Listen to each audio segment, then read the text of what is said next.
Es una ciudad que renació de una gran destrucción y no sabemos, no logramos formarnos plenamente una idea de lo que era Honda cuando Humboldt pasó por aquí en 1801, puesto que en 1805 fue el gran terremoto que prácticamente destruyó la ciudad. Pero Honda era una ciudad comparable a Monpós o a Cartagena en esos tiempos, por la magnitud de sus construcciones, por la magnitud de su estructura urbana. Solo unas cuantas cosas se conservaron. Era en ese entonces una ciudad muy importante también por su arquitectura y por su urbanismo, pero no dejó de ser la gran ciudad histórica y la gran ciudad mítica, y no dejó de ser el puerto principal de quienes entraban al país. No había otro camino para entrar a la Nueva Granada, no había otro camino para entrar en tiempos de la conquista que el río Magdalena, y no había otro camino para llegar desde el mundo hasta Santa Fe de Bogotá que pasando por Honda, donde se interrumpía la navegación de gran formato por los raudales que aquí se forman, y entonces terminó siendo el puerto más cercano a la capital de la República, y eso le dio una importancia grande también. Lo cierto es que, como ya alguien lo dijo, Humboldt no pensaba venir a la Nueva Granada, no estaba entre sus planes. Pero si algo hizo grande el viaje de Humboldt es que una cosa era lo que había planeado hacer, otra cosa lo que la vida le iba ofreciendo por el camino, los accidentes que le iba presentando, y Humboldt era siempre capaz de aceptar el desafío de esos accidentes. Por eso cada contratiempo mejoró su viaje, cada dificultad le abrió un horizonte nuevo, y el haber estado a punto de naufragar en las aguas del Mar Caribe cuando iba llegando a Cartagena lo hizo rediseñar el plan de su viaje y tomar la decisión de cruzar este territorio que no estaba en sus planes iniciales. Y eso fue muy afortunado no solamente para Humboldt, que encontró en la Nueva Granada muchas de las cosas más importantes que contribuyeron a su teoría y a su ciencia, sino que fue muy importante para Colombia, fue muy importante para la ciencia de la época, y fue muy importante para la historia de la cultura, porque el viaje que Humboldt realizó primero en esos muchos días por el río Magdalena, después en su remontar la cordillera para ir hasta Santa Fe de Bogotá, después el descenso de la Sabana hasta Ibagué, y después la impresionante travesía que hizo por la cordillera central entre Ibagué y Buga, y digamos que entre Ibagué y Quito, fueron definitivos para la reconfiguración de la geografía moderna, para la construcción de la geografía de las plantas y para la fundación de una nueva época tanto del conocimiento como de la cultura europea.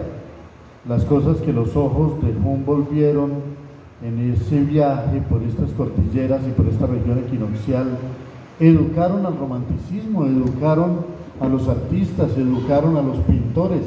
Toda una escuela de pintores se formó a partir de las noticias de Humboldt, de la sensibilidad de Humboldt. Un pintor como George, que nos dejó después obras tan extraordinarias, paisajes tan casi sobrehumanos de la naturaleza equinoccial, se vino recorriendo los pasos de Humboldt por toda esta tierra y llegó hasta el Ecuador y dejó esas obras maravillosas que vale la pena siempre volver a visitar. Para mí pues es entonces especialmente significativo, y cuando yo estaba escribiendo el libro, si algo me dije es: cuando yo termine este libro yo quiero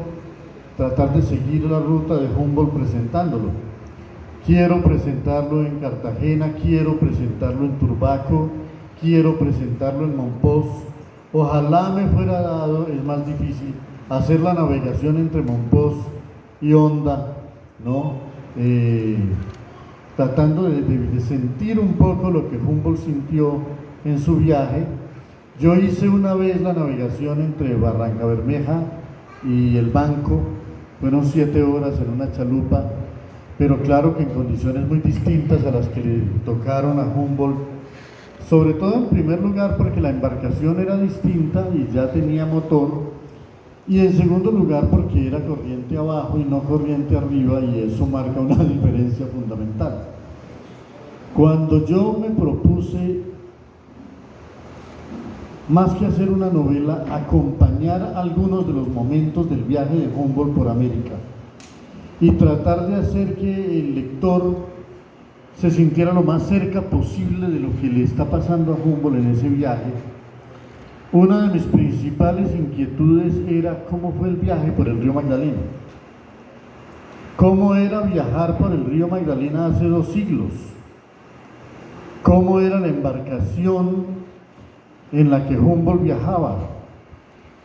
Y lo que fui encontrando fue mucho más fascinante de lo que yo habría podido imaginarme. La realidad lo sorprende a uno y supera en realidad lo que uno habría podido fantasear. La embarcación tenía 25 metros de largo y solo 2 metros de ancho, y traía 10 toneladas de carga y una cubierta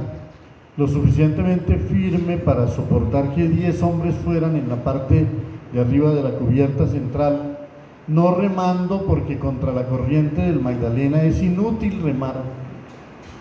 sino empujando el champán contra las raíces de las orillas, con unas largas varas de 5 metros de largo,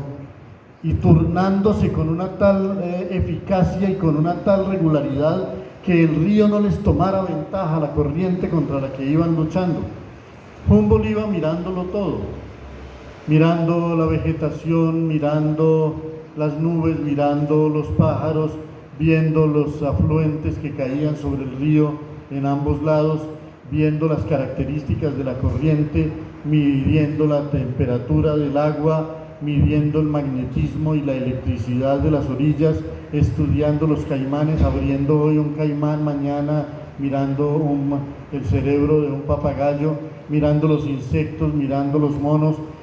en un río que estaba totalmente rodeado de selvas, porque lo primero que dijo es que Colombia, o sea, la Nueva Granada en ese entonces, era una sola selva. Todo el país era una sola selva.